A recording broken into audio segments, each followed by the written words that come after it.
እሺ ያነበብኩት የመጽሐፍ ቅዱስ ክፍል ሆሴዕ ምዕራፍ 6 ከ1 እስከ 3 ያለ ነው እና የእስራኤል ለንስሐ እግዚአብሔር ሲጠራት የተጠቀሰ የመጽሐፍ ቅዱስ ክፍል ነው እና ርዕስ የሰጠሁት ዛሬ የምናገርበት ርዕስ እንደሚገባ አውቀዋለሁን የሚል እንደሚገባ አውቀዋለሁ ብዬ ጥያቄ ምልክት መጨረሻው ላይ አድርጌያለሁ። እንደሚገባ አውቀዋለሁ የሚል ምክንያቱም መጽሐፍ ቅዱስ እግዚአብሔር ስለማወቅ ደጋግሞ ይናገራል። አሁን እግዚአብሔርን ማወቅ እና ስለ እግዚአብሔር ማወቅ ብዙ ጊዜ ይነገራል። ይሄ እግዚአብሔርን ማወቅ እና ስለ እግዚአብሔር ማወቅ አንድ አይነት ነው። ስለ እግዚአብሔር ብዙ ሰው ሊያውቅ ይችላል። እግዚአብሔርን የሚያውቁ ሰዎች ግን ነው ምንድን ነው የሚባለው አባባል knowing about God is information, but knowing God is relation. አያችሁ፣ በኢንፎርሜሽን ስለ እግዚአብሔር ማወቅ ይቻላል። ስለ እግዚአብሔር እንዲህ ነው፣ እግዚአብሔር እንዲህ ነው፣ እግዚአብሔር እንዲህ ነው ሰው ሊል ይችላል። ግን እግዚአብሔር ራሱ ስለማወቅ ነው የምንነጋገር። በእርግጥ እንደ አማኝ እንዲህ እንድናውቀው ደግሞ ተጠርቶ በእርግጥ አውቀዋለሁ ይህንን አማኝ መጠይቃለን። በእርግጥ ቤተክርስቲያን ሄዳለሁ ወይ አይደለም ያለው፣ እዘምራለሁ ወይ መዝሙር አውቃለሁ ወይ ቃል አውቃለሁ ወይ እሱን አውቀዋለሁ። መጽሐፍ ቅዱስ ስለሱ የሚነግረን ነገር ስላለ እግዚአብሔርን ማወቅ በመጽሐፍ ቅዱስ ደጋግሞ ተጽፏል። በዚህ ባለመብት ክፍል ላይ መጠቃል እንወቅ እንወቅ እናውቀው ዘንድ እግዚአብሔር እንከተል እንደ ወገግታ ተዘጋጅቶ እናገኘዋለን። እንደ ዝናብም ምድርንም እንደሚያጠጣ እንደ መጨረሻ ዝናብ ይመጣል ይላል እና አሁን እግዚአብሔር ስለማወቅ መጽሐፍ ቅዱስ ምን ይላል የሚሉ ሀሳቦች ይኖራል። ምንድን ነው መጽሐፍ ቅዱስ እግዚአብሔር ስለማወቅ ምን ይላል? በመጀመሪያ አንደኛ ምክር የሰጠሁት እግዚአብሔርን ለማወቅ እግዚአብሔርን ተከተሉት ብሎ ነው። ተከተሉት የሚል ይሄው የክፍል እንደሚል እንወቅ እናውቀው ዘንድ እግዚአብሔርን እንከተለው ይላል። እንድናውቀው እንከተለው። ለመሆኑ መከተል ምንድን ነው? መከተል የሚለው ቃል መጽሐፍ ቅዱስ ብዙ ጊዜ ተጽፎ እናገኛለን። ለመሆኑ መከተል ምንድን ነው? ይኸውላችሁ ብዙ ነገር ሰዎች እንደሚከተሉ በመጽሐፍ ቅዱስ ውስጥ ተናግሯል አይደለም? እንደው በእንግሊዝኛ አባባል ብዙ ጊዜ እንደዚሁ ይባላሉ። ረን አፍተር አይነት አጠቃቀሞች ይጠቀማሉ። ከጀርባው ደግሞ እንደመሮጥ እንደመከተል የሚለውን ሀሳብ እና አሁን ለምሳሌ ገንዘብን መከተል አይደለም፣ የተሻለ ኑሮን መከተል ጠይሷል። አሁን ለምሳሌ ተናግሯል። ይሁን ከንቱባል ነፋስን እንደመከተል አይቶ በምድር ላይ ስላለ ስልጣ በምድር ላይ ስላለ ኑሮ የተሻለ የሚመስለው እንደ ሰለሞን በምድር ላይ ትልቅ ኑሮ በሚታየው ማለት ነው የኖረ ሰው የለም። ራሱ ሲናገር ምን ብሏል? በምድር ላይ ገነት እንዳመቸው ብሎ የነበረው ጋርደን በጣም በጣም በጣም የነበረውን እውቀት በሙሉ ተጠቅመውበት ያገኙበት የመዝናኛ ስፍራ ነበር። ከዛ አልፎ ሰለሞን የፈረሶች ከተማ ነበር። የፈረሶች ከተማ አንድ ከተማ ሙሉ ፈረስ ያለው። በሌላ ቦታ ደግሞ ሰለሞን ሌላ ታሪክ ስታጠኑ መብሊያና መጠጫው በሙሉ ወርቅ ነው። ሁሉ ጊዜ እሱ ቤት ከገባችሁ ቤተ መንግስት ከሄዳችሁ የሚቀርብላችሁ በወርቅ ሳህን፣ በወርቅ ማንኪያ፣ በወርቅ ሹካ ነው። ይሄ ብቻ አይደለም። ከቤተ መንግስት ወጥቶ ሊቀመጥበት ዙፋን ምናምን ተብሎ ወጥቶ ቤት ዘበኞቹ ያሉት 300 የወርቅ ጋሻ ነው። አይገርምም? በሰለሞን ዘመን ብር አይቆጠርም ነበር። ይሄ ሲልቨር አይቆጠርም። ዝም ብሎ መጋዘን ሰዎች ምክንያቱም በጣም ከብዛት ይነሳ ሰለሞን ጥቁ ድረስ በኑሮ በጥበብ ብትጠቁ ድረስ ታስታውሳላችሁ? የሳባ ንግሥት መታ ያለችው በጥበቡ ተደንቅ መጽሐፍ ቅዱስ ሲናገር ከምስራቅ ሰዎች ሁሉ ይልቅ ጥበቡ በለጠ ተብሎ የተነገረለት የእግዚአብሔር ጥበብ ስለሆነ ዓለም በሙሉ ምሁራን፣ ታላላቅ ሰዎች፣ ነገስታት እየመጡ በእግሩ ስር ወርቅ የሚያስቀምጡለት ሰው ነበር። እጅ መንሻ የሚያመጡለት ሰው ነበር። ምንም ነገር የጎደለው አልነበር። እንዳው በሰው ታሪክ ውስጥ ተሰምቶ ብዙ የማይታወቅ 1000 ሚስት ነበር አይደለም? 700 ሚስትና 300 ቁባቶች የነበሩ ሰው። ምን ልነግራችሁ ነው? ምድር ላይ እስከ ጥጉ ድረስ ሁሉንም ነገር ያየ ነው። ግን አንድ ቀን እንዲህ አለ፣ ሁሉም ከንቱ ነው አለ። ከንቱ ብቻ አይደለም ያለው፣ የከንቱ ከንቱ ነው፣ ንፋስን እንደመከተል ነው። ንፋስ ተከተለ ይደርሳል የትም አለ። አንድ ሰው አለ 100 ልጆች ቢኖሩታል፣ የልጅ ልጅ ልጆችን ቢያይ 1000 ዓመት ቢኖር ይህም ከንቱ ነው። ስለዚህ አሁን እግዚአብሔርን መከተል ነው የሚያዋጣው ማለት ነው። አሜን በሉ እስቲ። ሌላው ነገር ሁሉ ከንቱ ከሆነ መጽሐፍ ቅዱስ እንድንከተል ያዘዘን ነገር ራሱን አምላካችንን። ታዲያ እንዴት ነው መከተል የሚለው ሐሳብ ብላችሁ ስትሉ ሐሳብን፣ ጊዜን፣ ፈቃድን፣ ዕውቀትን ለዛ ነገር ሰጥቶ በዛ ነገር ላይ ጊዜ መውሰድ። መጽሐፍ ቅዱስ ይህንን ነው ስለ መከተል የሚነግረን። በተለይ በአዲስ ኪዳን በዮሐንስ ወንጌል ምዕራፍ 1 ከቁጥር 38 ጀምሮ ያለውን ቃል ይህንን ጥሩ አድርጎ እንደሚያጠናክር አይቼዋለሁ። ዮሐንስ ወንጌል ምዕራፍ 1 ከ38 ጀምሮ ላነበው። ከ37 ጀምሮ እንዲህ ይላል፣ ሁለቱም ደቀ መዛሙርት ሲናገር ሰምተው ኢየሱስን ተከተሉት። ኢየሱስም ዞር ብሎ ሲከተሉትም አይቶ ምን ትፈልጋላችሁ አላቸው። እነርሱም ረቢ ወዴት ትኖራለህ አሉት። ትርጓሜው መምህር ሆይ ማለት ነው። መታችሁ እዩ አላቸው። መተውም የሚኖርበትን አዩ። በዚያም ቀን በእርሱ ዘንድ ዋሉ። 10 ሰዓትም ያህል ነበረ። ከላይ ዮሐንስ ነው እነሆ የእግዚአብሔር በግ ብሎ ኢየሱስን አሳያቸው። የራሱ ደቀ መዛሙርት ናቸው። እኔ ዮሐንስ በአገልግሎቱ በጣም የምደነቅበት ሰው ነው። የሚገርማችሁ ለራሱ ሰዎችን መሰብሰብ አይፈልግም ነበር።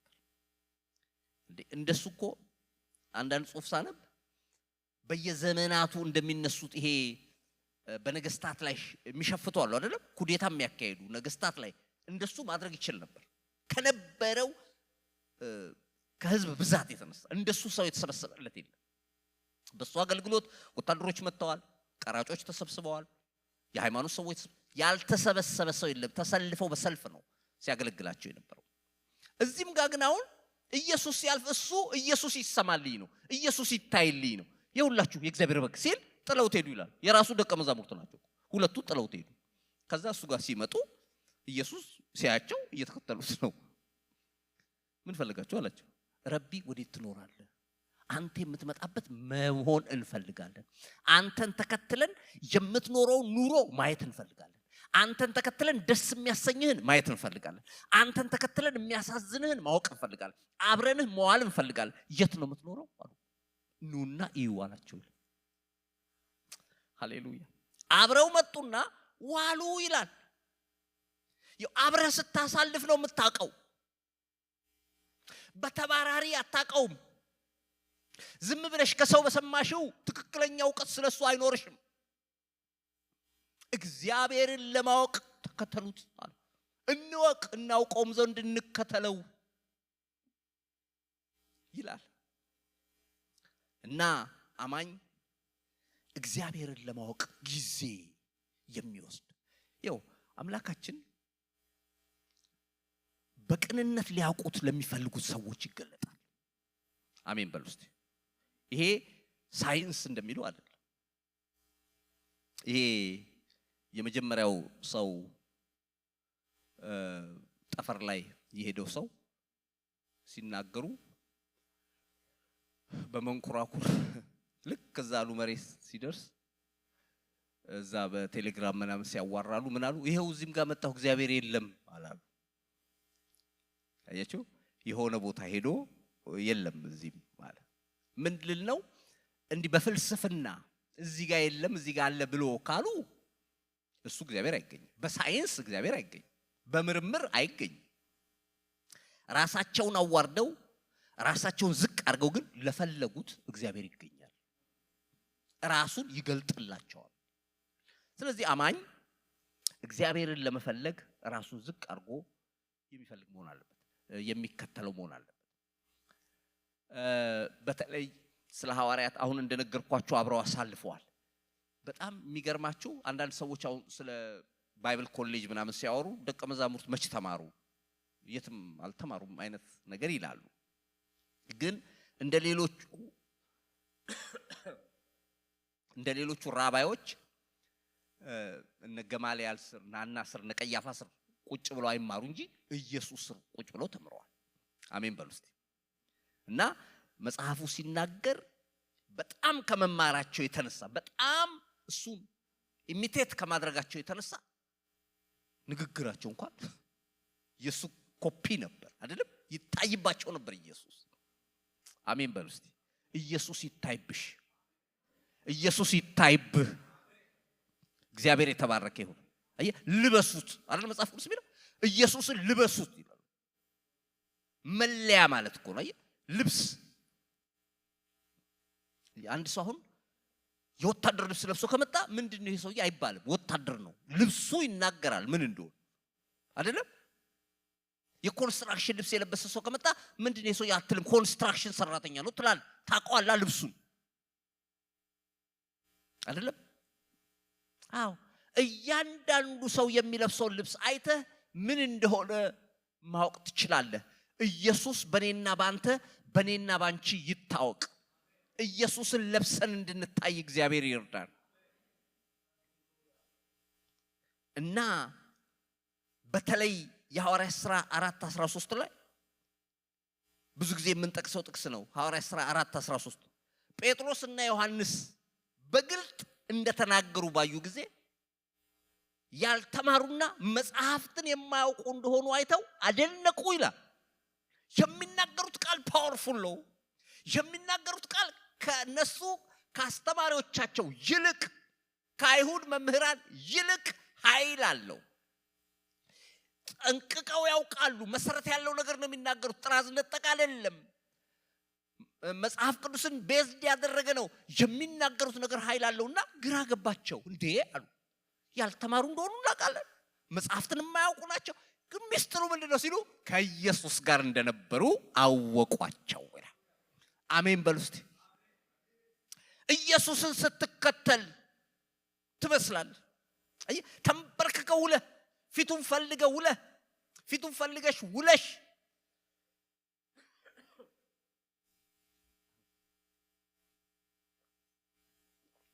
ሌላ ነገር ልትመስል አትችልም። ሰው የሚመስለው ውሎውን ነው ይላሉ አይደል? ውሎውን ኢንፍሉዌንስ ታውቃላችሁ። በማንኛውም የኑሮ ሁኔታ ልጆች ለምንድን ነው ውሏቸውን የሚከለከሉት? እንደዚህ አይነት ቦታ አጥተዋል። ወላጆች ለምንድን ነው ኖ ትለምዳለህ፣ አረ ችግር የለም ጓደኞቼ ናቸው ኖ አይሆንም ብለው ያቃሉ። አንድ ራባይ የጁሽ ራባይ የሆነ ነገር ሲናገራቸው በጣም ገረመኝ። ትምህርት ሰጪ ነው። ምን አለ? በአይሁድ ባህል አለ ልጆቻችን አንደኛ ከሰነፍ ጋር እንዲውሉ አናረጋቸው ማለት፣ ከደሃ ጋር እንዲዋሉ አናረግም ማለት። እንግዲህ አሁን እነሱ ያሉትን ነው መነግራችሁ። ገባችኋል? አሁን ያሉትን ነው መነግራችሁ እና ያለበትን ብሪዝን ያብራራል። ገባችሁ? ከደሃ ጋር ከመጥፎ ሰው ጋር እንደዚህ ከሰነፍ ጋር እንዲውል አናረገውም ማለት። ለምን ሲባል 5 ሰነፍ ተማሪ መሃል ሄዶ ከዋለ 6ኛ ሰነፍ ተማሪ እሱ ነው አሉ። 5 ደሃ መሃል ሄዶ ከተቀመጠ 6ኛ ደሃ እሱ ነው አሉ። 5 መጥፎ ባህሪ ያላቸው ሰዎች ጋር ሄዶ ከዋለ 6ኛ መጥፎ ያለው እሱ ነው አለ። ስለዚህ ወስደን እኛ ሀብታም ጋር ነው የምናስቀምጠው። ገባ? ሄዶ እዛ እንዲውል ነው የምናደርገው እና ጎበዙ ጋር ሄዶ እንዲውል ነው የምናደርገው አለ። እንዴት እንደሆነ ሳይታወቅ 6ኛ ጎበዝ እሱ ይሆናል፣ 6ኛ ሀብታም ይሆናል። ምንድነው አሁን ላይ ያስተላልፍ የተፈለገው? የሌሎች ተጽዕኖ ምን ያህል በሰው ላይ እንደሚሰራ ለማሳየት ነው። ውሎ ይወስነዋል። ውሎ ወሳኝ ነው እህቴ። ዝም ብለሽ ከማንም ጋር አትዋይ፣ ከማንም ጋር አትዋል። ይኸው እግዚአብሔር ክብር የሌለበት ወደ እግዚአብሔር የማያቀርቡ ሰዎች የፈለጋቸውን በፈለጋቸው ሰው ጋር እየተናገሩ አብረ ይሳቅ በኃጢአተኞች መንገድ ያልሄደ ይላል መጽሐፍ ቅዱስ። እዛ ምስጉን ነው ይላል መዝሙር ምዕራፍ 1 ቁጥር 1 ጀምሮ። ምስጉን ነው በክፉዎች ምክር ያልሄደ፣ በኃጢአተኞች ወንበር ያልተቀመጠ፣ በዋዘኞች መንገድ ያልቆመ፣ ነገር ግን በእግዚአብሔር ሕግ ደስ ይለዋል፣ ሕጉንም በቀንና በሌሊት ያስባል ይላል።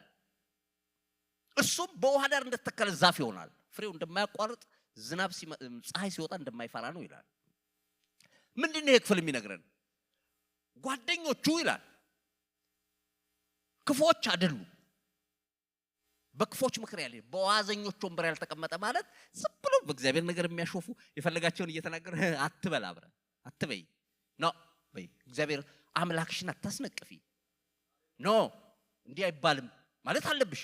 ለተወሰነ ደቂቃም እንደዚህ የሚጨምሩ ከሆነ ደግሞ ኦኬ መስመራችን ተለያይቷል ማለት ነው። አንዳንድ ቀረቤቶቻችን ጤነኛ አይደሉም።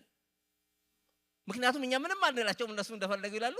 እኛም አንነካ ኖ ንገሪ በቃ ይቁረጥሽ ተናገርና ዞር ያርጉ እንጂ የሆነ አምላካችንን የሚያስነቅፍ አካሄድ መሄድ የለብን። አሜን በሉ እስቲ። ውሎ በጣም ወሳኝ ነገር እንደሆነ ነግራችኋለሁ።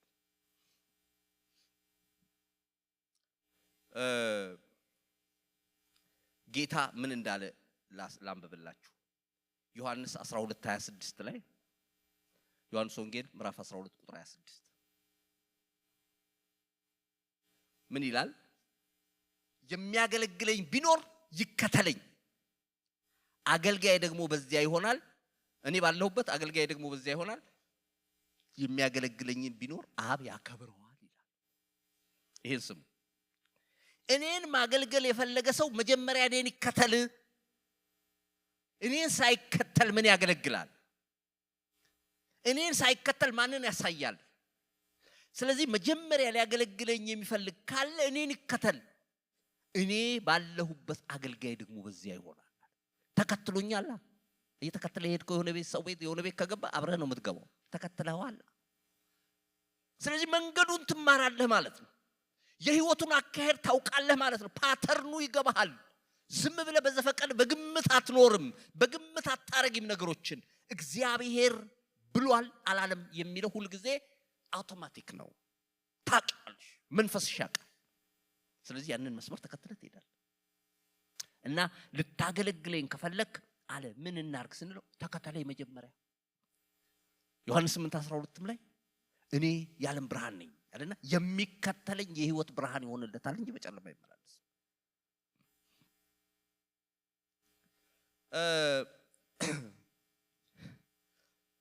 ይሄ አብሮ ስለመዋል ሌላ አንድ ያየሁት በቅርብ አንድ ታሪክ ነው። አንድ እውነተኛ ታሪክ አገር ቤት ነው እና አንድ ወጣት አማኝ አይደለም እና ጥሩ ስራ አገኘ። ያው በዲግሪ ተመርቆ ነው እና ያችን ማታ ማታ ደሞዙን የተወሰነች ሲያገኝ ከጓደኞቹ ጋር እዛው እነኚህ የሰፈር ውስጥ ድራፍት ቤቶች ምናምን አሉ አይደል? እዛ እየሄደ አንድ ሁለት ይላል አብሮ። አማኝ አይደለም ብያቸዋለሁ። እና ይጠጣሉ፣ ይጫወታሉ። ማታ በሉ እንግዲህ ቻው ቻው ተባብለው እነኛም ወደ እሱም ወደ ቤቱ ይመጣል። አባትየው ሲያዩት አላማራቸው። ልጄ ያሉ የት ነው የምትውለው? እዛችሁ ቤት ነው አይደለም? አዎ። እስቲ አንድ ምክር ልምከር ስማኝ አሉት። እሺ አሉ። አሁን ሄድና ከነገ ጀምሮ ብዙ ብር የማያስፈልግህም ያለችን የተወሰነች ብር ያዝና ሸራተን ሂድ አሉት። ገብታችሁ ሸራተን ሆቴል ሂድና አሉ። ዝም ብለህ በረንዳ ላይ አንድ ቢራ እዘዝና ቁጭ አድርገህ እዚህ ጋር 10 ቢራ ምናምን የምትጠጣበትን እዛ አንድ ይሆናል። ይሁን ግድ የለም አሉት። አንዱን ቢራ ያዝና እዛ ቁጭ ብለህ እስቲ ዝም ብለህ ነፋስ እየነካ ወደ ግራ ወደ ቀኝ እያየ ለአንድ ወር ይሄን አርግ፣ ነገር ካልተቀየረ እኔ ምን አለ ትለኛለህ አሉት። ኦኬ እሺ አባቴ ያለ ሄደ እና እዛ እንደተባለው ትልቁ ሆቴል ገብቶ አንድ ቢራ አዘዘና ቁጭ ብሎ እግሩን አጣምሮ ሲል የሆነ ሰው እየመጣ አይ ሰላም አለው። ሰላም ተባባሉ። ሰውየው የራሱን ነገር አደረገ፣ ሄደ። በሶስተኛው ቀን ነው አሁንም ቁጭ ብሎ እዛው ጋር ያ ሰው እየመጣ ሰላም እንዴት ነህ ጆይን ላድርግህ እንዴ አለው። አድርገኛል። ቁጭ አለ። እሱም ቢራውን ይዞ ቁጭ አለ። እንዴት ነህ ታዲያ ሰላም ነው? ህይወት ጥሩ ነው? ጥሩ ነው አለው። ተጫወቱ። የት ነው የምትሰራው? እኔ እንደዚህ የሆነ ካምፓኒ ያለኝ አለ። ምክንያቱም ሸራተን ነው የመጣው። አሁን ገባህ? እንደ ቅድሙ እዛ ጋር የድራፍት ሰዎች አይነት አይደሉም። ትንሽ ከፍ ያለ ነው ሌቭሉ። ኦኬ እኔም በእንትን ተመርቄ ብሎ ትምህርቱም ነገረው። ኦኬ ደስ ይላል ምናምን አለ። በቃ መሄድ አለብኝ አለ።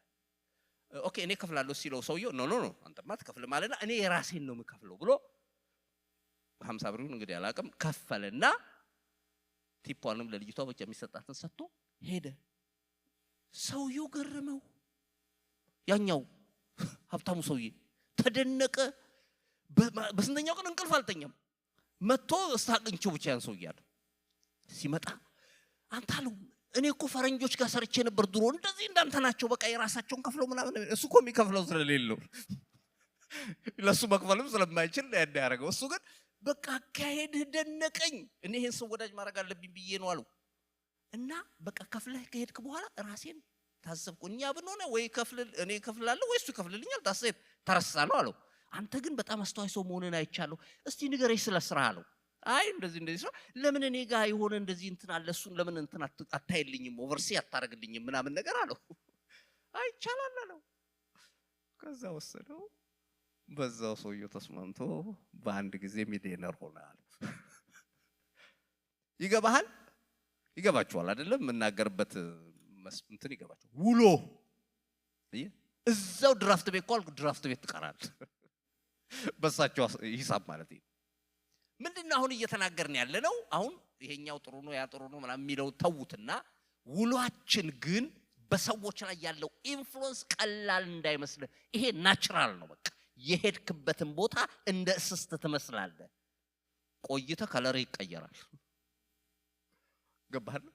ስለዚህ የምትከተለውን ወቅ። ለመሆኑ አምላክህን ታውቀዋለህ? በርግጥ እግዚአብሔርን ታውቂያለሽ? እንደሚያውቀው ሰው ነው እየኖርሽ ያለሽው? መጽሐፍ ቅዱስ እኮ እግዚአብሔር ስለሚያውቁ ሰዎች የሚለው አለው። በዛ ሚዛን ተመዝነሽ ታልፋለሽ። ታልፋለህ? አልፋለሁ። ይኸው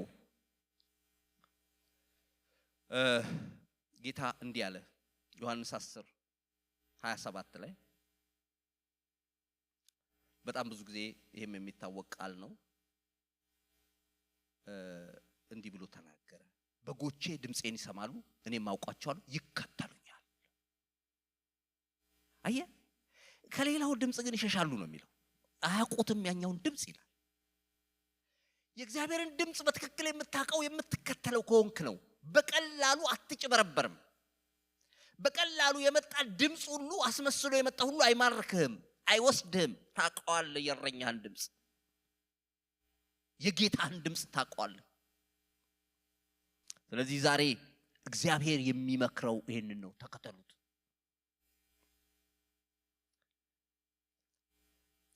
ሌላው በሁለተኛ ደረጃ እግዚአብሔርን ስለማወቅ መጽሐፍ ቅዱስ የሚነግረን ለማወቅ ፍላጎት ይፈልጋል የሚል ነው።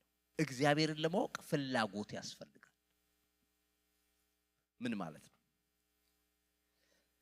ሮሜ 1:28 ላይ ያለው ላነብ። ሮሜ ምዕራፍ 1 ቁጥር 28 ምን ይላል? እግዚአብሔርን ለማወቅ ባልወደዱት መጠን እግዚአብሔር የማይገባውን ያደርጉ ዘንድ ለማይረባ አእምሮ አሳልፎ ሰጣቸው ይላል። እግዚአብሔርን ለማወቅ ምን ባላሉት? ባልወደዱት። ምን ማለት ነው ይሄ? ፍላጎት ይፈልጋል። እግዚአብሔርን ለማወቅ የሚፈልግ ሰው ያገኛል። ፍላጎት የሌለው ግን ምን ማድረግ ይቻላል? ለምንድን ነው ይሄንን ቃል የተናገረው? መጽሐፉ ከፍ ብሎ እዚሁ ክፍል ላይ ከፍ ብሎ ስታነቡ የሚነግረን አንዳንድ ነገሮች አሉ።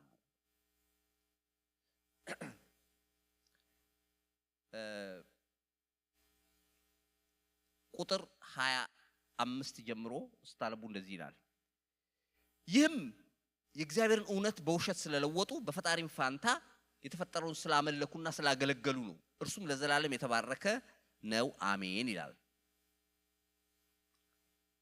እሺ ቁጥር 20 ላይ ደግሞ እንዲህ ይላል ከፍ ስንል የማይታየው ባህሪው እርሱም የዘላለም ኃይሉ ደግሞም አምላክነቱ ከዓለም ፍጥረት ጀምሮ ከተሰሩት ታውቆ ግልጥ ሆኖ ይታያል። ስለዚህ እግዚአብሔርን እያወቁ እዚህ ክፍል ደግሞ እግዚአብሔርን እያወቁ እንደ እግዚአብሔርነቱ መጠን ስላላከበሩትና ስላላመሰገኑት የሚያመካኙት አጡ። ነገር ግን በሐሳባቸው ከንቱ ሆኑ፣ የማያስተውልም ልቦናቸው ጨለመ ይላል።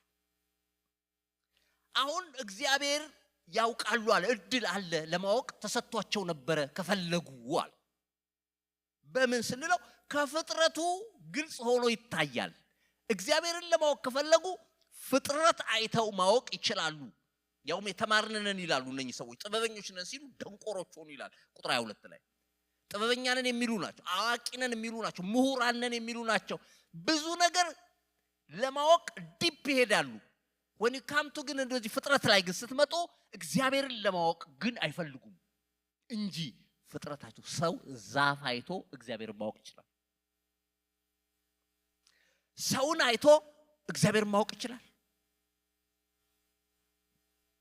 በቅርብ እዛ ሄድኩበት ከተማ ስናገር ነበር። የሚገርማችሁ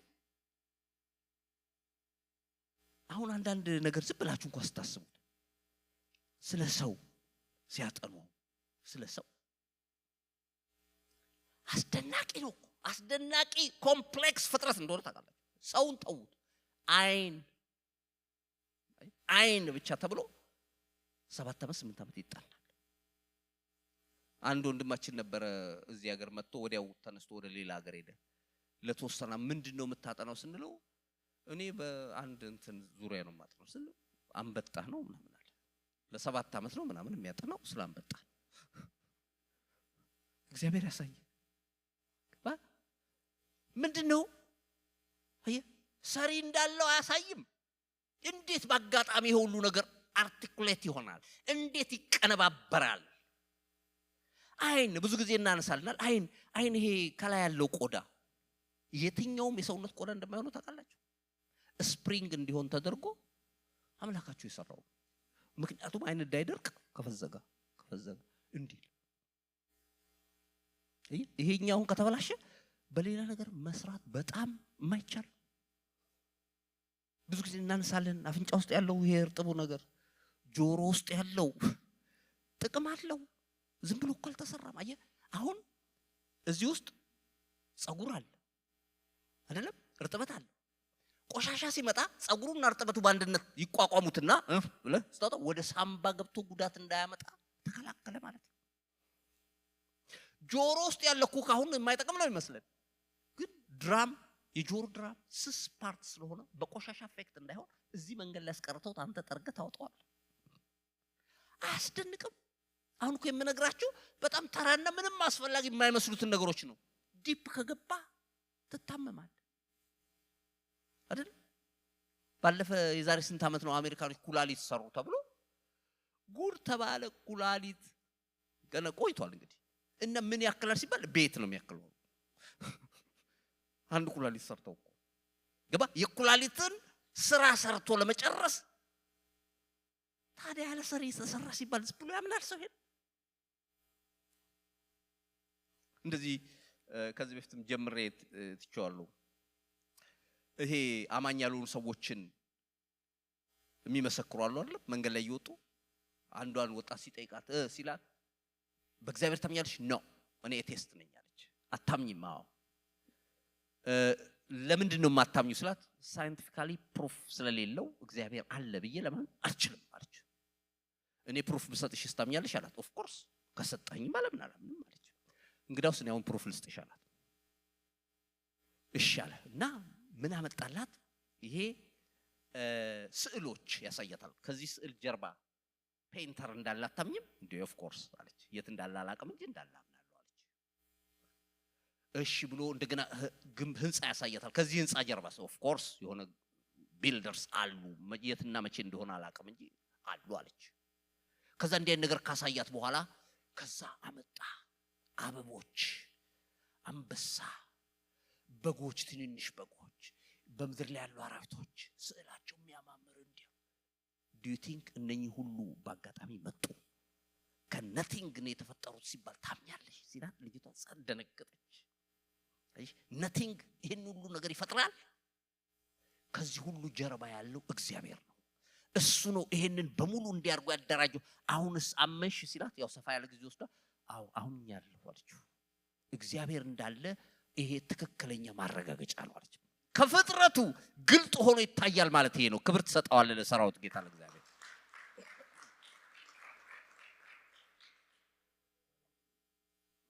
ይታያል ማየት ከፈለጉ ግን ፍላጎት ይፈልጋል። እኛም አማኝነን የተባልነው እኛ እናምናለን እንደምንለው አውቀነዋል እንደምንለው እናቀው ይሆን? I don't know.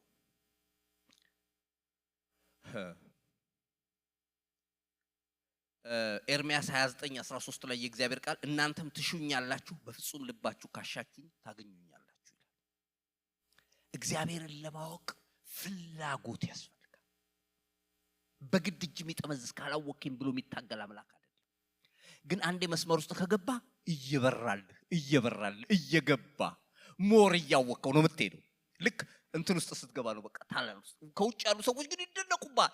እንደ ምን አይተህ ነው አንተ አይደለም አንተ ገብታላ ወይ መስመር ውስጥ ስለገባ እየበራል እያየ ክብሩን እያየ መደነቁን በእምነት ዛሬ ትንሹን ነገር ሲያሻግር ሌላውን ትልቁን ነገር እያየ እየተደነቅ ስትከተል እነሱ ይገረማሉ። እና ፍላጎት ይፈልጋል። ሶስተኛ እግዚአብሔርን ማወቅ በኑሮ የሚገለጥ ነው፣ በአፍ አይደለም። እግዚአብሔርን አውቃለሁ በማለት አይገለጥም። ይሄው መጽሐፍ ቅዱስን አነብላችኋለሁ። የሚገለጠው በምንድን ነው? በኑሮ በሉ እስቲ። በኑሮ ነው። ቲቶ 1:16 ቲቶ ምዕራፍ 1 ቁጥር 16 እግዚአብሔርን እንዲያውቁ በግልጥ ይናገራሉ። ተመልከቱ። እግዚአብሔርን እንዲያውቁ ምን ይላሉ? በግልጥ ይናገራሉ። ዳሩ ግን የሚያስጸይፉና የማይታዘዙ ለበጎ ስራም ሁሉ የማይበቁ ስለሆኑ በስራቸው ይክዱታል። አስደንግጥም ሲናገሩ እኮ እንደማንኛውም አማኝ እኔም አውቃለሁ አምላኬን ነው የሚሉት። እግዚአብሔርን አውቃለሁ ይላሉ፣ ይናገራሉ። ይሄው ክፍሉ እንደዛ ነው የሚለው። ያውቃሉ፣ ይናገራሉ፣ አውቃለሁ ይላሉ። እንዲያውቁ በግልጥ የሚለው ቃል በነገራችን ላይ በአዲስ ኪዳንም ተደጋግሞ ተጽፏል። ይሄ በግልጥ የሚለው ቃል ቦልድሊ ነው የሚለው። በግልጥ ተናገሩ ሐዋርያት ሲል በድፍረት ማለት ነው። በዛ ጋር ዋጋ ሊያስከፍል የሚችል ቦታ ላይ ሁሉ የሚናገሩ እነኚህ ሰዎች በግልጥ የሚለው ቃል በጣም ተጠቅመዋል። አይገርምም? በድፍረት እግዚአብሔርን እናውቃለን ብለው የሚናገሩ ናቸው። ግን የሚያጸይፉ አስደንግጥም የሚያጸይፉና ለበጎ ስራ የማይበቁ የማይታዘዙ ስለሆኑ በስራቸው ይክዱታል። በአፍ አምኖ በኑሮ ከመካድ እግዚአብሔር ይጠብቃል። እና ሰዎች በቤተ ክርስቲያን እንደዚህ ሆኑ ሊኖሩ ይችላሉ። ምንም በቃ ዝም ብለው አምልኮ ለምደው። እንዲህ አይነት ህይወት እንዳይሆንብን እግዚአብሔር ይጠብቃል። ምክንያቱም መጨረሻ ላይ እስቲ አገልጋዮች ይጠሩ፣ ይሄ ሰው አማኝ ነበር አልነበረ፣ ደብዳቤ ተጽፎላል ከቤተ ክርስቲያን አይባልም። እዛ አየህ፣ እኛ እንኳን ራርተን ብንጽፍ አይሆንም። እዛ አይጠየቅም ደብዳቤ። ኦልሬዲ ትታወቃል። በመዝገብ ላይ ተጽፈሃል። ስካን ተደርገህ ስትገባ ማን እንደሆንክ ኢንፎርሜሽን የማይጠይቀው አምላክ አውቀዋል። አያስደነግጥም? እግዚአብሔርን የሚያውቁ ሰዎች እግዚአብሔርን የሚፈሩ ሰዎች ናቸው። ንግግራቸው ቁጥብ ነው። እንደፈለጉ አይናገሩም። ያያል ይላሉ። እኔ እናንተ ጋር ያልቃል አይሉማ። ሌላ አለ የሚያይ። ከሰዎች ጋር ሲያወሩ የሚያይ እንዳለ ያውቃሉ። እግዚአብሔርን የሚፈሩ እርስ በርሳቸው ተመካከሩ አይደል የሚለው። እግዚአብሔር ሰማ አደመጠ ይላል። አቤት እግዚአብሔር ያደመጠው የኛን ምን ይሆን? እግዚአብሔር የሰማው ምንን ይሆን? ወገኖቼ የሚያጸይፉ ይላል። ኑሯቸው የተበላሸ፣ ንግግራቸው ልክ ያልሆነ፣ እግዚአብሔርን አውቃለሁ ስላሉ ግን አላለፉም። በስራቸው በኑሯቸው ክደውታል ተብሏል። ዮሐንስም ይሄን የሚያጠናክር ይነግረናል። አንደኛ ዮሐንስ ምዕራፍ 3 ቁጥር 2 ላይ ዮሐንስ ይሄንን የሚያጠናክር ይናገራል። አንደኛ ዮሐንስ ምዕራፍ 2 ቁጥር 3 ትእዛዛቱን ብንጠብቅ በዚህ እንዳወቅነው እናውቃለን። አውቄዋለሁ የሚል ትእዛዛቱን የማይጠብቅ ውሸተኛ ነው፣ እውነትም በእርሱ ውስጥ የለም ይላል። አውቄዋለሁ ይላል፣ ግን ትእዛዙን የማይጠብቅ ከሆነ እግዚአብሔርን ለማክበር በመስመሩ የማይሄድ ከሆነ ውሸቱን ነው። እግዚአብሔር ሲያየው ነው አታቀኝም ነው የሚለው ይላል። ወገኖቼ እግዚአብሔርን በማወቅ በእውነት እንድንከተለው እግዚአብሔር ይርዳል። ሳኦል እግዚአብሔርን ያውቃል። ኦፍ ኮርስ ዝም ብላችሁ ስታስቡት ንጉሥ አድርጎ እግዚአብሔርን የቀባው፣ ግን ከተወሰነ ምዕራፍ በኋላ እግዚአብሔር ክብር ሰጠው፣ ገንዘብ ሰጠው፣ ስልጣን ሰጠው፣ ቤተ መንግስት ሰጠው፣ ወታደሮች ሰጠው፣ ሁሉ ነገር ሰጠው። ከዛ ይሄ የከበረ ሰው ለእግዚአብሔር ነገር ክብር እያጣ መጣ። እግዚአብሔር ከዚህ ያድናችሁ።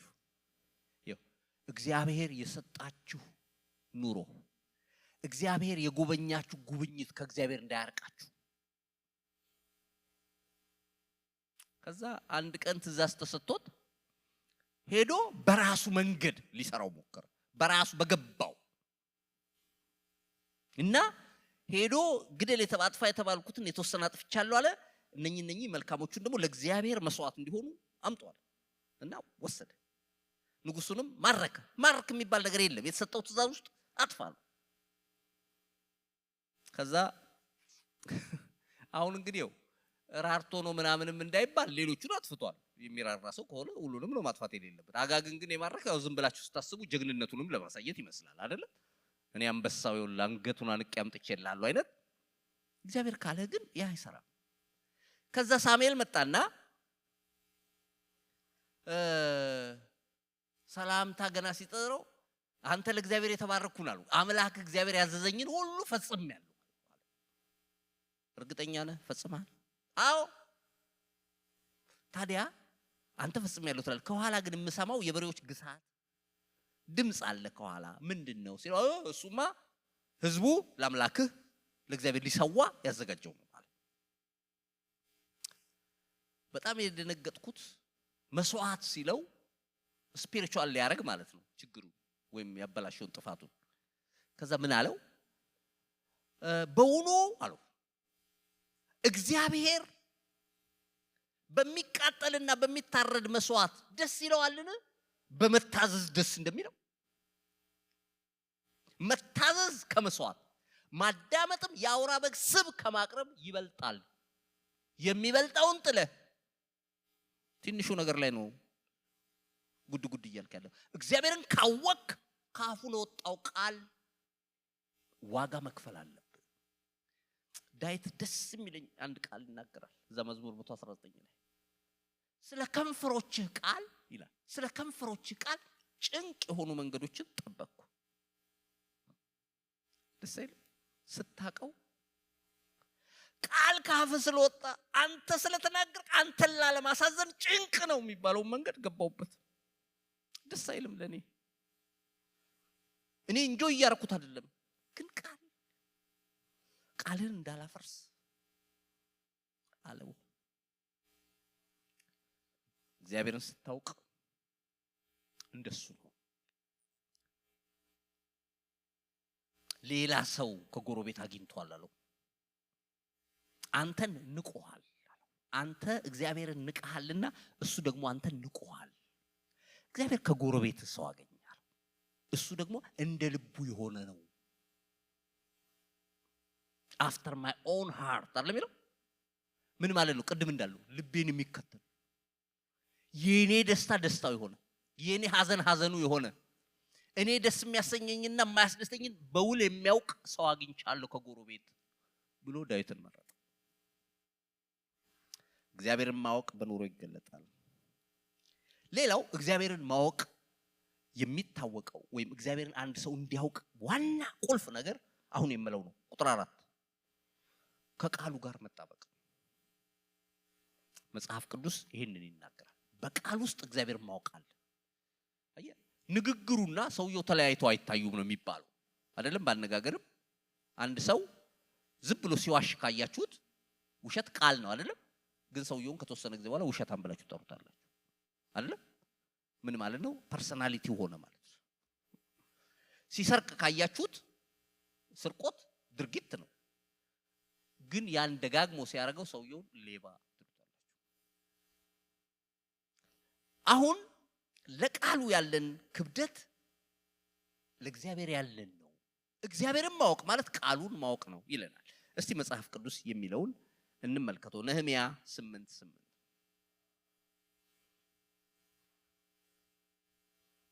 ነህምያ 8:8 የእግዚአብሔርንም ሕግ መጽሐፍ አነበቡ። እዝራም እግዚአብሔርን ማወቅ ያስተምርና ያስታውቅ ነበር፣ ሕዝቡም የሚነበበውን ያስተውሉ ነበረ ይላል። እዝራም ምን ይል ነበር? እግዚአብሔርን ማወቅ ያስተምርና ያሳውቅ ነበር ይላል። በጣም የሚገርማችሁ ከፍ ብላችሁ ስታዩ ይሄን ክፍል ልቤን በጣም የነኩኝ ሐሳቦች ነበሩ። ከቁጥር 1 ጀምሮ የተወሰነውን ክፍል አንብበው እንዴት ምን አይነት ክብር እንደነበረው ህዝቡ ለእግዚአብሔር ቃል። 7ኛው ወር በደረሰ ጊዜ የእስራኤል ልጆች በከተሞቻቸው ነበሩ። ህዝቡም ሁሉ በውሃው በር ፊት ወዳለው አደባባይ እንደ አንድ ሰው ሆነው ተሰበሰቡ። እግዚአብሔርም ለእስራኤል ያዘዘውን የሙሴን ሕግ መጽሐፍ ያመጣ ዘንድ ጸሐፊው እዝራን ተናገሩት። ካህኑም እዝራ 7ኛው ወር በመጀመሪያ ቀን ሕጉን በማህበሩ በወንዶችና በሴቶች አስተውለውም በሚሰሙት ሁሉ ፊት አመጣው።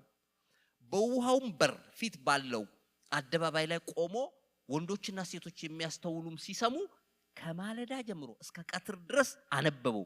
የህዝቡም ሁሉ ጆሮ የሕጉን መጽሐፍ ለመስማት ያዳምጥ ነበር ይላል። ሃፍ ዴይ በቃ ቀን ጠዋት ጀምሮ እስከ ምሳ ሰዓት ድረስ ቆመው ይሰሙ ነበር። ይሄ አይደለም የገረመኝ። ከዚህ የበለጠ የገረመኝ ቅድም ካነበብኩበት ክፍል ዝቅ ብሎ ያለው እግዚአብሔር ማወቅ ያስተምር ነበር ካለ በኋላ ቁጥር 9 ላይ እንዲህ ይላል። ሐርተስታ ነህምያም ጸሐፊውም ካህኑ እዝራ ህዝቡም የሚያስተምሩ ሌዋውያን ህዝቡን ሁሉ ዛሬ ለአምላካችን ለእግዚአብሔር የተቀደሰ ቀን ነው፣ አታልቅሱ፣ እንባም አታፍስሱ አሏቸው። ህዝቡም ሁሉ የሕጉን ቃል በሰሙ ጊዜ ያለቅሱ ነበር። አየህ፣ ቃል ስትሰማ ታለቅሳለህ።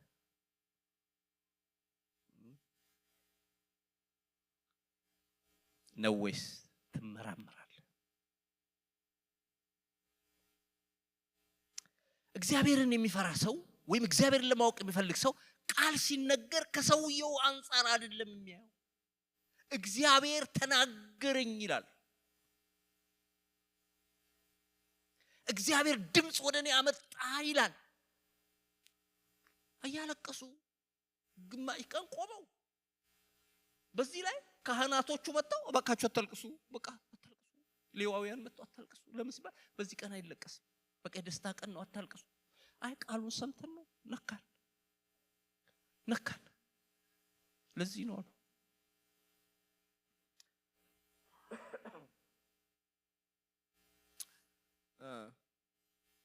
በጉድለታችን አልተገኘም። እግዚአብሔርን ማወቅ በቃል ውስጥ አለ።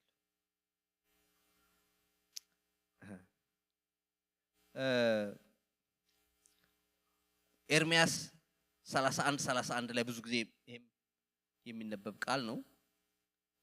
እንደዚህ የሚል ቃል አለ። ኤርምያስ 31:31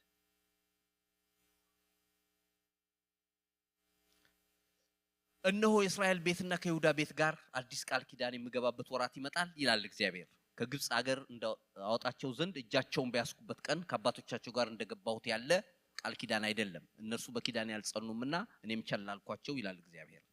ከነዚህ ወራት በኋላ ከእስራኤል ቤት ጋር የሚገባው ቃል ኪዳን ይህ ነውና ይላል እግዚአብሔር፣ ሕጌን በልባቸው አኖራለሁ፣ በልባቸው እጽፈዋለሁ፣ እኔም አምላክ ሆናቸዋለሁ፣ እነርሱም ሕዝብ ይሆኑኛል ይልና እያንዳንዱ ሰው ባልንጀራውን እያንዳንዱ ወንድሙን እግዚአብሔርን እወቅ ብሎ አያስተምረውም።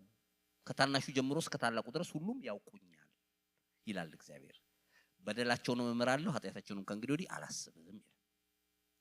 አየህ እግዚአብሔር እንዲያውቁት ሲፈልግ ምን አመጣ መሰለ? ሕጉን በልባቸው ላይ ጻፍኩት። ሕግን የሰጠኋቸው ቃሌን የሰጠኋቸው። ያን ጊዜ ሌላ ሰው መጥቶ ወንድሙን ወይም ጓደኛውን እግዚአብሔር ይወቅ አይለውም። ኦልሬዲ ያቀኛል በቃሌ። ስለዚህ እግዚአብሔርን ማወቅ ይሁንል።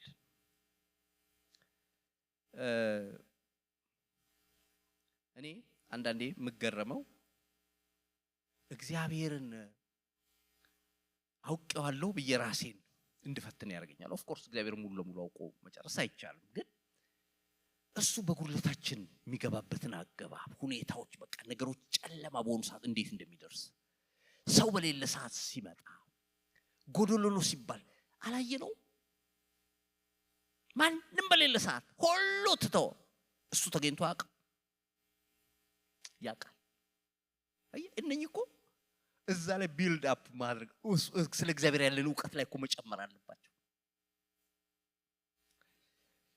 አንዲት በኖርዝ ካሮላይና የምትኖር እናት አንድ በርግጥ የመሰከረው የሆነ እነኚህ ሂቲንግ ካምፓኒ ላይ የሚሰራ አንድ ሰው ነው ሲመሰክር፣ ራሱ ሲናገር ነው ያየሁት። እና እሱ ክርስቲያንም አይደለም። እና በጠዋት ስልክ ተደወላል። አቤት ስል እንደዚህ ሂቲንጋችን ትንሽ ተበላሽቷል፣ ቤቱ በጣም ቀዝቅዟልና እባክህ ድረስልን፣ አብጁልን፣ ቤቱ ቀዝቅዟል አሉ። ኦኬ ብሎ አድራሻ ሰጡት። ወዲያው እየነዳ በ30 ነው በ40 ደቂቃ ውስጥ ደረስኳል። ልጁ ራሱ ነው የሚናገረው። ከዛ ስገባ በሩን ባሳረግ አንድ እናት ከፈቱልኝ። ሂቲንጉ የት ነው ያለው ስላቸው ያው እዛ ጋር ነው አሉ። ሳየው እውነትም በጣም ወርዷል አሉ። በጣም ቀዝቅዟል አልኩና ገባው። አንዳንድ የሆነ የሚቀየሩ ነገሮች አሉ። ቀለል ያለ ነው። ዝም ብዬ ቀየር አደረኩት። ተስተካክሏል። ኦኬ ማም ጨርሻለሁ። ጉድ ኒውስ አለኝ። በጣም ከባድ መስሎ የነበረ እንደዛ አይደለም። ስለዚህ $200 ብቻ ነው የምትከፍሉት። ስለዚህ ጨርሻለሁ። መላክሰ ታዲያ ደውልላት አመልሰ ይላሉ። ልደውልላት? አዎ እሺ ያለና በዛው ቅድም በደወሉለት ስልክ ደወለ። ሄሎ አቤት፣ ሂቱን አስተካክየዋለሁ እና ያው ክፍያውም ጥሩ ነው፣ ጉድ ኒውስ ነው ያለኝ ሲል፣ እንዴ አረ እየጠበቅንህ ነው አልመጣህም አሉት። ልጅቷ እንዴ እኛ እየጠበቅንህ ነው እኮ መቼ መጣህ አለች። ምንድነው የምታወራው አላት። እኔ አሁን ገብቼ እናቴ፣ አረ እናቴ የለችም እኔ ብቻዬን ነው እየጠበቅኩ ያሉት አለች። እንዴ ምንድነው የምታወራው ሲላት፣ ለካችኛዋ ሴትዮ ማንም የላት በጠዋት ጌታ ሆይ ሂቱን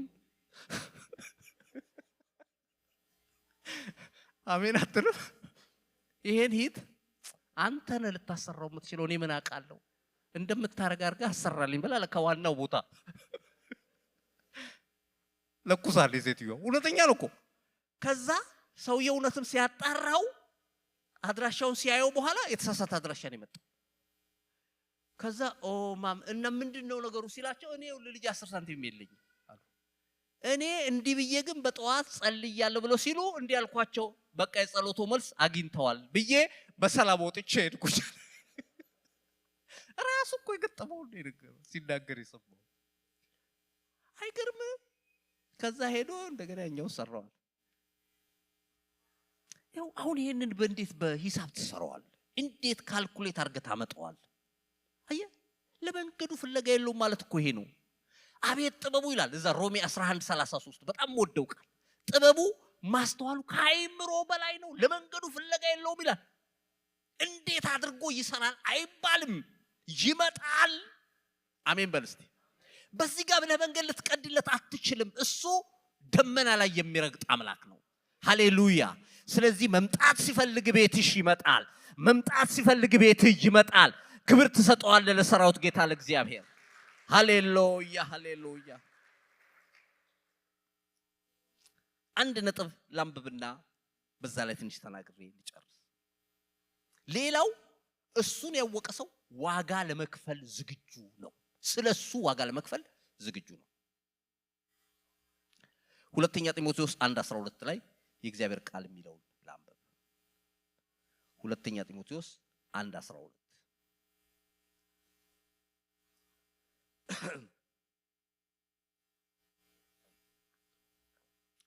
ስለዚህ ምክንያት ይህን መከራ ደግሞ ተቀብያለሁ፣ ነገር ግን አላፍርበትም፣ ያመንኩትን አውቃለሁና የሰጠሁትንም አደራ እስከዚያ ቀን ድረስ ሊጠብቅ እንዲችል ተረድቻለሁ። ሰማችሁ? ስለዚህ ምክንያት ይህን መከራ ደግሞ ምን ብያለሁ? ተቀብያለሁ አለና አላፍርበትም። ለምን ስንል ያመንኩትን አውቃለሁ።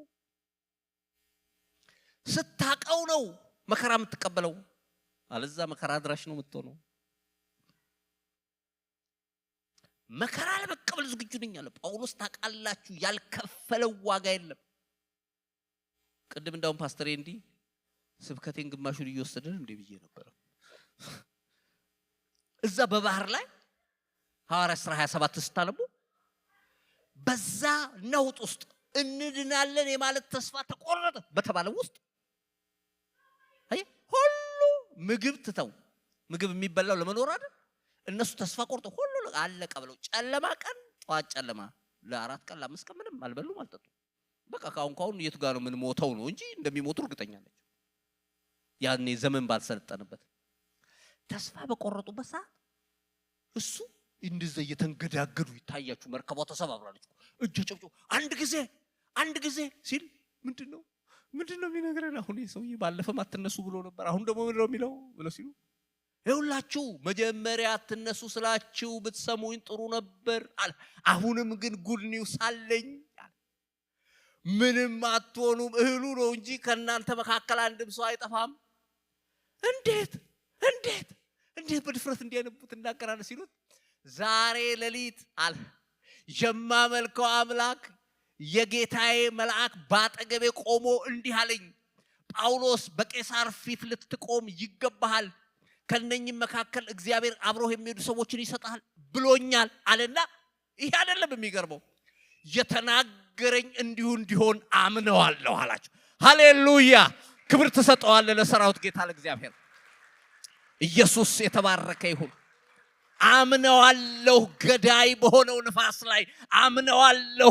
አፉን የከፈተ አውሬ ባለበት ሁኔታ አምላኬ መጥቶ እንደሚያስጥለኝ አምነዋለሁ። ሃሌሉያ!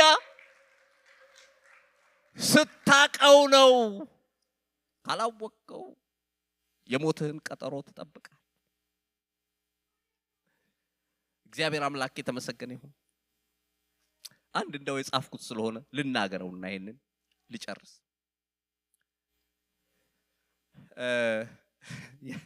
በጣም መጽሐፍ ቅዱስ ላይ አንድ በተለይ በእንግሊዘኛ ብዙ ጊዜ ይጠቅሷታል። በአማርኛው ልክ እንደ እንግሊዘኛው ክሊር አርጋ ስላልጻፈች ብዙ ጊዜ እኛ እንላትም፣ ግን በእንግሊዘኛ ሰባኪዎች ብዙ ጊዜ የሚያነሷት ቃል ነች። ኢሳይያስ 65:24 ላይ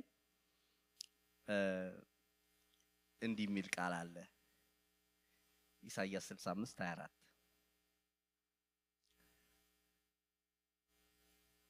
እንዲህ ይሆናል፣ ሳይጠሩ እመልስላቸዋለሁ፣ ገናም ሲናገሩ ሰማለሁ የሚል ቃል።